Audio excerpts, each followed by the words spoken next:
Welcome to Focus Schools podcast called Leading for Impact.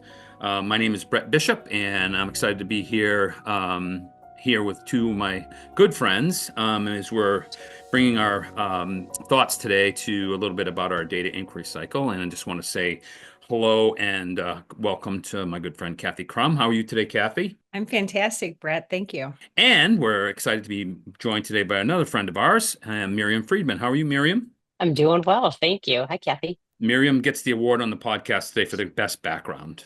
That's an Yes. awesome background that you have there. Really, really excited today to be talking about this idea of the data inquiry cycle and all the work that our company's been doing on making sure that we're really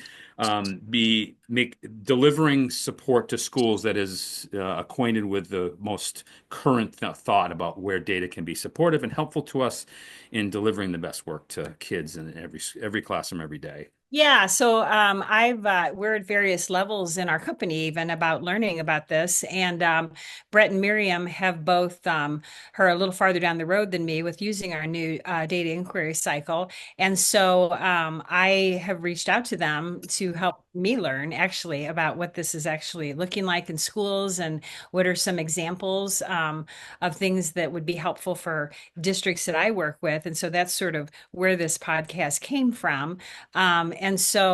My role here is as a learner, as a questioner, and just along with all of you to try to figure this thing out and how to make it really useful both at the district and at the school level. So, Brett and Miriam, can you kind of teach us about first off? It looks like you have the framework up there. Yeah, so we just thought it would be good to just make sure that schools and districts that are doing the work with Focus Schools understand the connections because we're really committed to making sure that we don't ever give people things to do that are going to pull them in a bunch of different directions. We want to make sure that everything we're doing is integrated right back to this framework because we believe that you have too much to do. And there's just so much to do all the time that if you're pushing yourself further out and broadening what you're doing, you're probably not going to be able to accomplish your goals.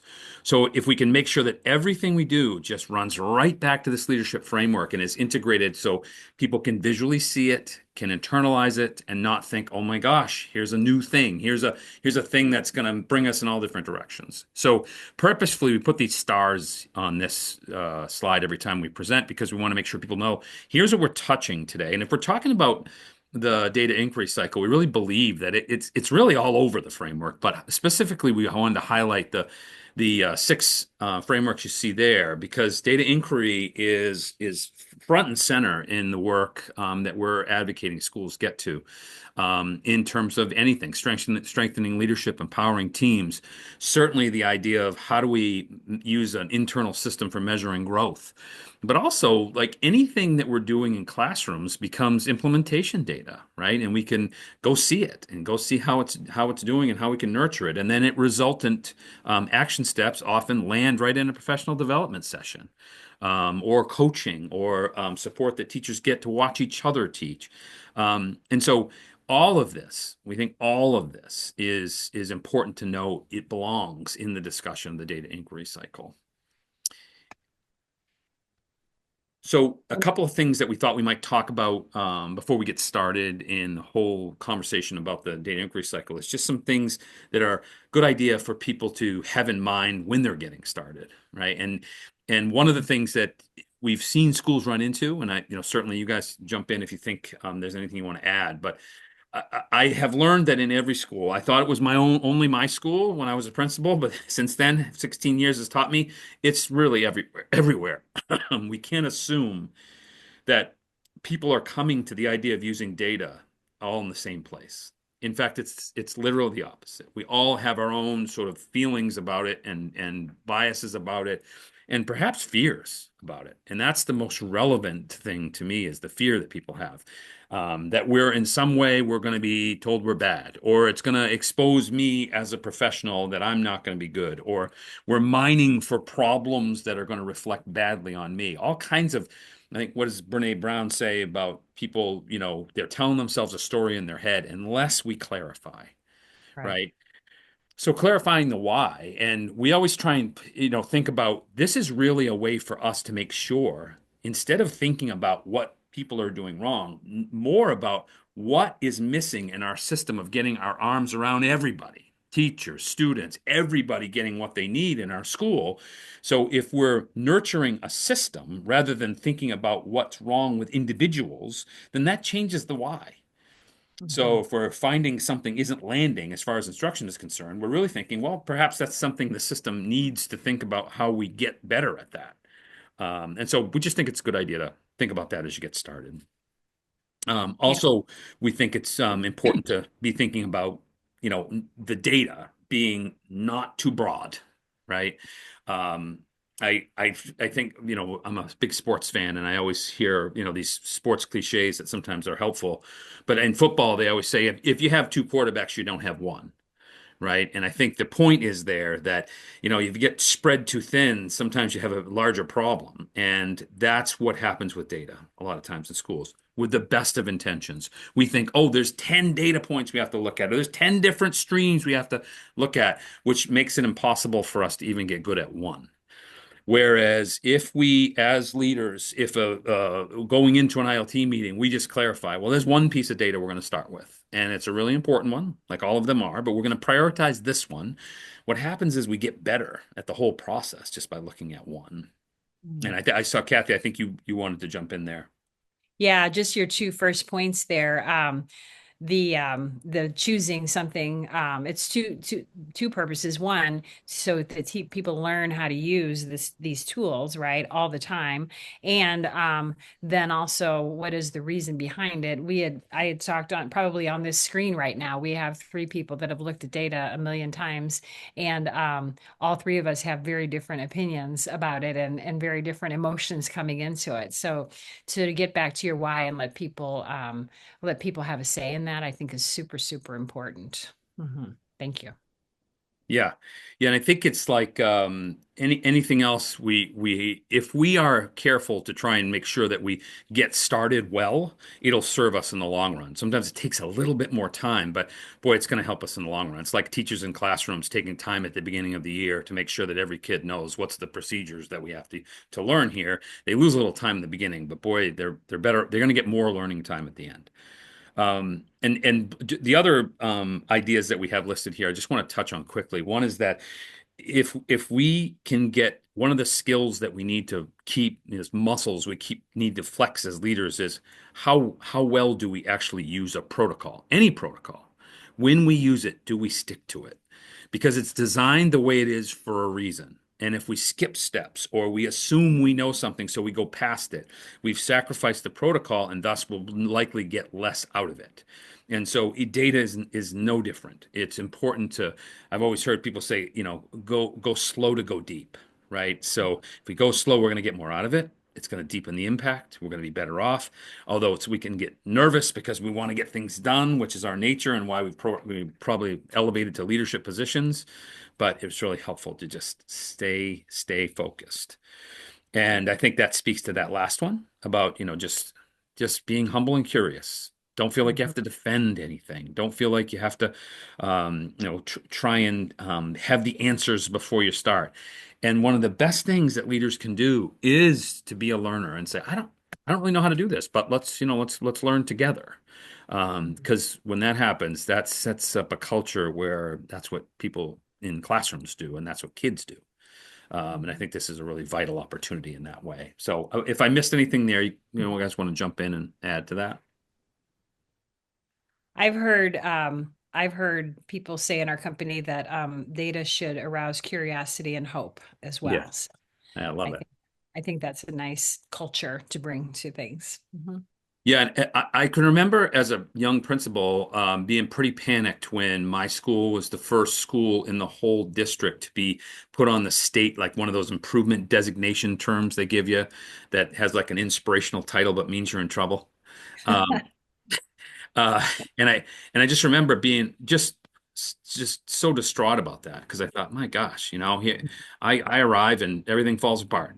And my superintendent had a great meeting with me and said, Brett, I think you're misunderstanding this. And she said, this is such an opportunity because it gives you the why.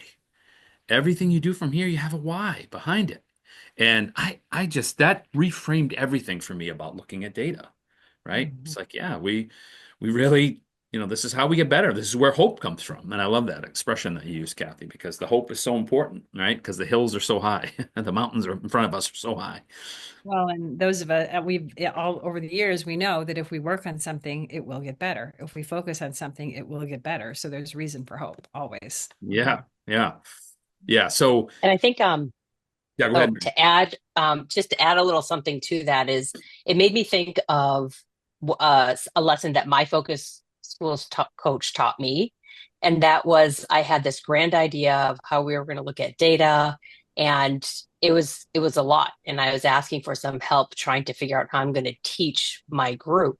And I got some of the best advice, and that was, why don't you focus on one piece of data? And I believe you said that earlier, Brett, so that you can learn the whole process instead of trying to make it all work at once. Sometimes we get so caught up in wanting to do as much as possible in a short amount of time, and we confuse ourselves. Mm. Right. So that can be really big. Mhm. It kind of reminds me of the conversation that we have with people around a target learning focus, right? Right. I can remember my focus schools coach telling me, I said, we absolutely can't focus on one thing. I'm going to lose my job. We're on the state list for like five things, you know, and I was really, really worried. And he said, no, that's not how it works. You pick one, you get really good at one thing, and all those things will get better. And I thought he was crazy. I did. I thought he was officially crazy. But it turns out it really helped a lot. So, and this is the slide is the data inquiry cycle that we're using in its current iteration, and we try to keep working on it to keep it current. But the notion of one of the things I like about this is the idea that there are sort of in the first thing that jumps out to people is the circle itself, right? And the circle, has these grayscale circles, and it has the all means all in the middle. But today, I think we want to try and focus on the way it's organized into three different places of those blue boxes around the outside. And I think it's a great place to start. I always feel like it's a great place to start because it helps people just get to see that there's pieces here.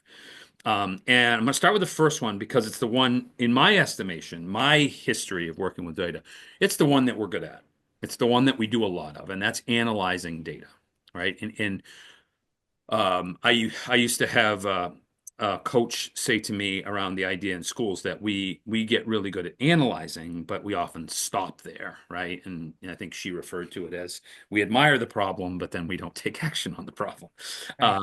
But in the analysis of the data, one of the things that we think is so critical is that we actually use a protocol because it helps us to then lead from the idea of, first of all, analyzing the data and then getting to the notion of examining instruction, right? If we believe this to be true, and I know at Focus Schools we do, and I think it would be tough to argue that the single most important action that goes on in class in the school every day is teaching and learning, right? And so we got to go look at that, and we got to see the answers are going to. We got to believe the answers are going to be in teaching and learning, and examining the instruction helps us to understand the data that we're looking at, right? And then as we're seeing what's happening, we can then get to a place where we're identifying a problem of practice. And that goes to this notion where they were talking before, both Miriam and Kathy, you were mentioning, we really need to get down to a single piece of data that we're going to look at because that helps us to get to a really clear problem of practice. And it can feel very uneasy because we're thinking, oh my gosh, there's 25 things to do. How are we just going to get down to this one problem of practice? But trusting in this process means, yeah, but all things will get better because as you mentioned, we'll get better at the process. We'll get better at this whole thing, right? Yeah. Yeah. So analyze. So you find a small piece of data set related to your focus or whatever it is that you're looking for. Then, in addition to that, then now if you see some deficit or something really great, then you also go and examine instruction, and you have some sort of a protocol or a way of examining instruction as it relates to this data. Then is that how you're? Yeah. Am I hearing it correctly? Mhm. Yeah, I think so. And I think you mentioned in there one of the things is like figuring out how you're going to go examine instruction. Mhm. And we've always been a big fan of staying away from like a checklist, Mhm. right? Kind of idea, but more if we include people in this conversation about examining instruction, and we kind of come to I love the term collective agreements around what's the instruction that we're looking at and how will we know if we see it, kind of thing. That's where, to me, implementation data can become really helpful, because it isn't restricted by a checklist. It's more right at the heart of the matter that we're seeing, that we're looking for. And Okay. I think that's I was talking earlier about a school I'm working in now. It's a pretty sizable high school, and they've included the staff in saying, okay, so we're going to go look at this piece of our targeted learning focus in the classrooms. All right, teachers, what should we look for? And I say I maintain that's a professional development experience in itself. Yes, When the absolutely. staff says, "Oh, here's what we mean by this," and Mhm. this, let's go look. And then the problem of practice would come from both of those sets of data. Do you guys are you far enough down the road with any of your schools that they've identified any problems of practice this year? Oh yeah, yeah. Mhm. And in this work, they typically they look at a focus question that drives all of that work, and then a problem of practice, which helps them to get to the action. And it's something that to our way of thinking should be less of. I'm going to use my old thinking about data, that it was kind of like the Super Bowl. It was an event that happened once a year, and led up to it, and we had, like, balloons and streamers and parades and all that stuff, and then it was like all this big deal. Instead of right sizing it, that it's how we do school, right? Mhm. Decisions start to be data driven, right? And we start to think about how's the data going to support us to make the best decisions, so that we're really learning about our own practice and how it's impacting the learning goals that we've set, in a really clear way. And I love the analogy of, like, when a carpenter brings a toolbox to the work, they have a bunch of tools in there, and they take them out and they use them, and then they put them away. And I think it's the same idea with this collaborative data course. Like, you should be using it, and you're on it. You're never. It's a cycle for a reason. It's never over. It's circular. It keeps going, and it gives you a really structured way to make sure that you're nurturing the improvement work. Mhm. And I think this is these three steps are, it's sometimes very easy to think, oh, we can skip the exam and instruction step, because we'll look at the data and then we'll say, but we already know what the problem is. So this is what we have to do. Yeah. And that really focuses on what Brett said earlier of the importance of going through it and using your protocols with integrity, because sometimes you might find that your problem of practice is not really what you thought once you've actually gotten out and into the building and classrooms. Interesting.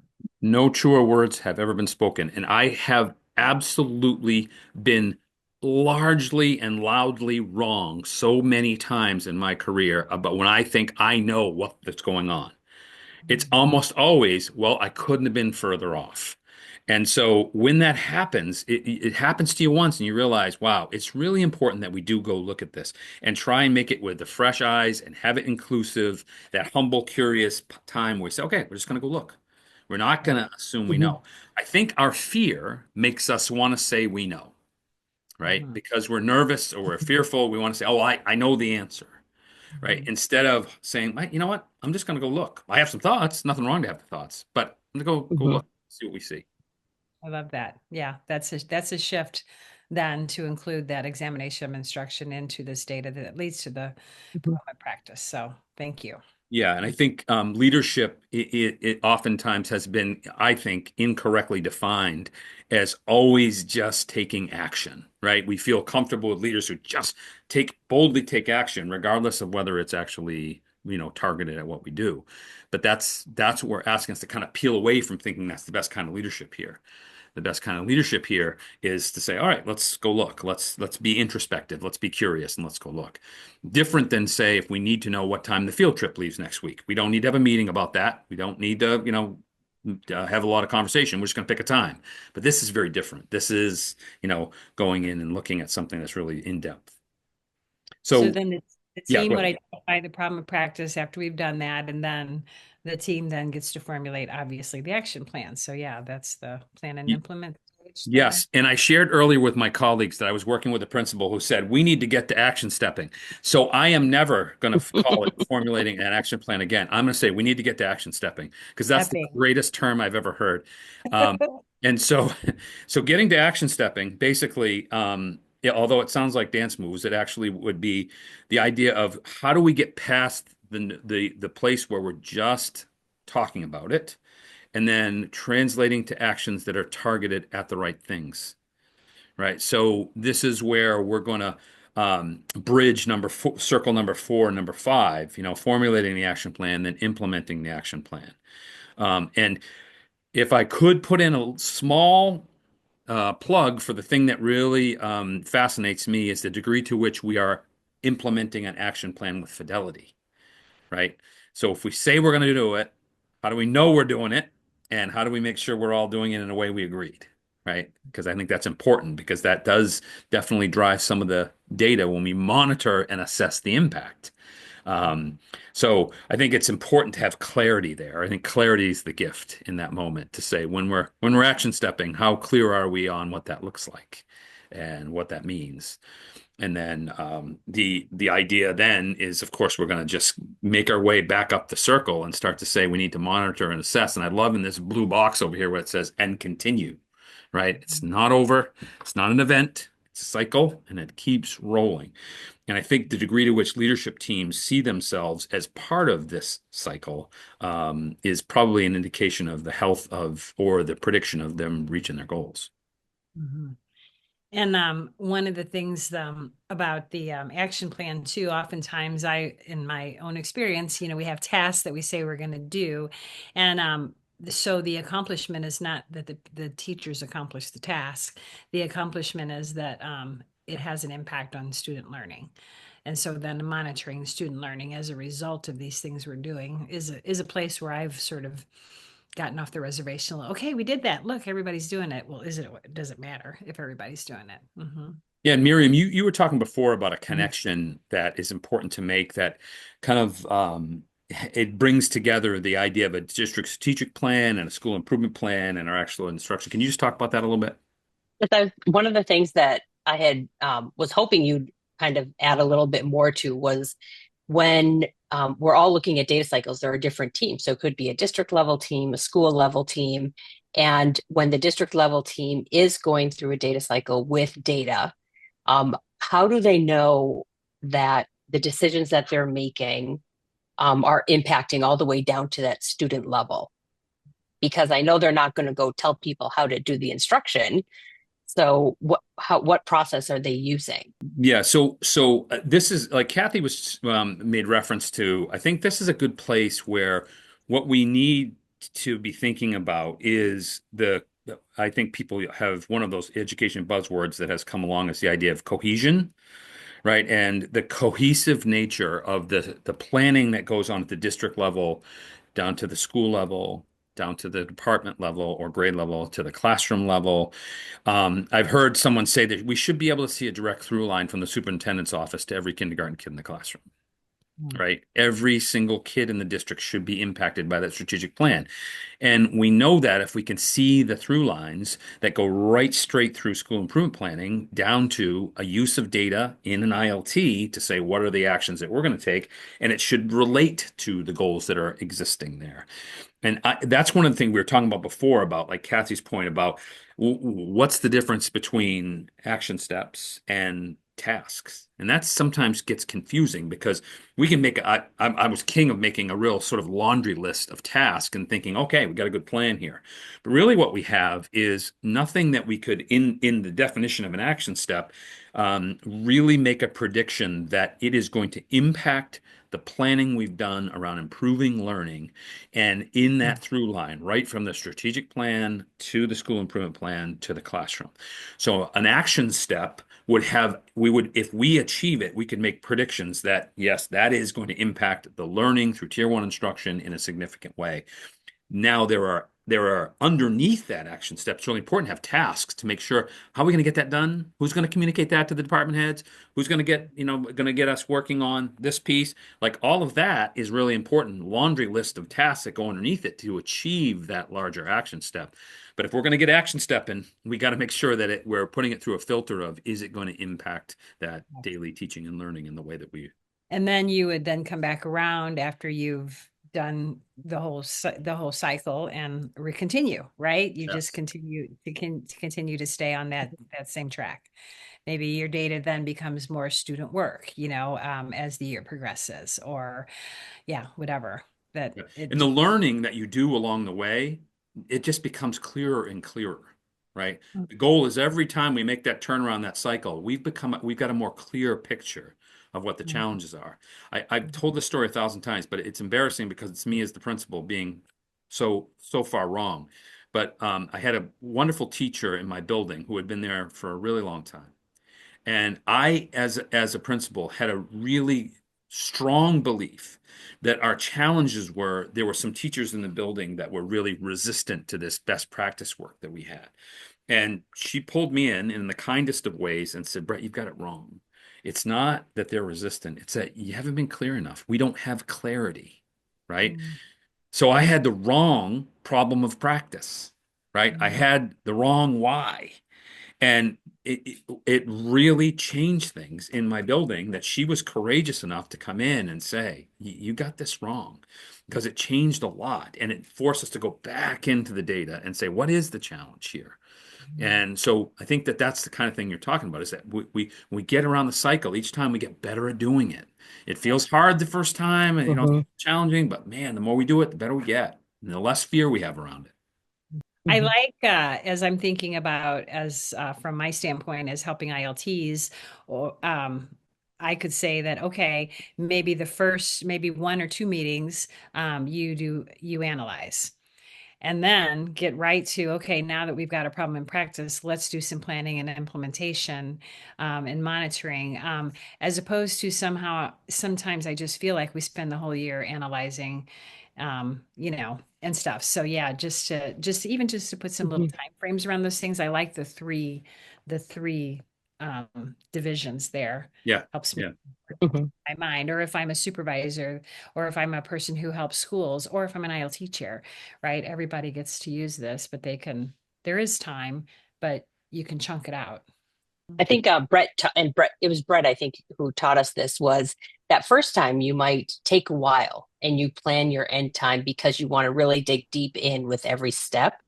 And so you put that timeline on and you say to yourself, this is what it is. But a good data cycle is, depending on what you're looking at, is anywhere from 4 to 8 weeks. So if you spend too much time analyzing, you don't have enough time to progress monitor the work before you're ready to reassess. So to think of that as the ultimate goal is great, but to give ourselves permission to take it slow in order to really master it is key. And I can only speak for myself, but I think one of the reasons, if I was truly honest, one of the reasons why I spent so much time, or my team that I was leading spent so much time in analyzing the data, was because it's where I felt comfortable. And it's really comfortable to sit and look at the data and, wax poetic about what I think or whatever, but it doesn't really get any place. But as soon as we say, okay, so now we're going to start planning what the actions are, we're going to implement them. Now it feels like a little pressure, right? Because we're making promises and we're, we're taking steps and we're going to measure those and all of that. But I oftentimes equate this kind of thinking with, when people, companies have made billions of dollars on weight loss plans by just having people step on a scale, right? And they call it all these things, but really what it is it's a way of measuring our progress every day. Now, all of a sudden, I think differently about am I going to have that third donut at lunch because, I'm on the scale tomorrow? I don't, so it changes behavior. We start to be able to measure, figure what we're looking at. Are we going to measure, and I think it's the same way in a lot of things, in our lives outside of school, financial planning, weight loss, exercise, they're really about getting a clear measure, making a plan, check in on the plan, see how it goes. And it's the same thing here. But it's scary when we start to say, okay, here are the action steps, because we're not sure. But it's okay to be unsure. It's okay to be, yeah, we're just going to keep going. We'll see how we do. But until you see some results from the problem, from the identifying the problem of practice, and then the results of your plan, that's when you get to hope. That's when you get to, people get on board because they see, oh, what we're doing is working, or what we're doing maybe isn't working. So we get to change our mind. We get to go deeper, Mhm. try something else. So then the data does become a tool that arouses curiosity and hope, as opposed to a hammer over our heads, right? And that goes right back to that, we talked about all those focus frameworks, and that empowers teams when that happens. Yeah. Instead of feeling like, oh, the world's doing things to us, we have no control. All of a sudden, now we have some control. Look what we did. We found this thing, we worked on it, got a little better, and now we got another step. We're going to keep going. There's nothing more empowering than that, to feel like, yeah, we're having an impact here and we're going to make a change. We're going to make a difference. And especially in my experience, when we see it make a difference for kids, it's addictive. Mhm. Because we say, wow, we're actually changing, we're altering the lives. And I truly believe this. I've been accused of hyperbole a lot of times in my life, but I don't think this is hyperbole. When my coach said to me, teachers are lifesavers. They're changing, they're literally changing the lives of children every day that has impact on the rest of their life. So if we get it right, and we're seeing kids reading at grade level by third grade, or in algebra by eighth grade, or all these, different landmarks. Man, that is impact that those kids don't even know how much it's changed their life, their ability to enter the economy, their ability to be a citizen, their ability to be present for their family. All of that stuff is impacted because they ran into us. So, man, there's nothing more to me there's nothing more important than that. Well, thanks, you guys. I learned. I had some ideas that weren't entirely correct when we came into this, and so even though this is about the fifth time that I've heard about this, I learned some more things today. So thank you so much. Yeah, we're always learning, all of us, and I really appreciate this Mhm. conversation. It's great to get a chance to talk about data.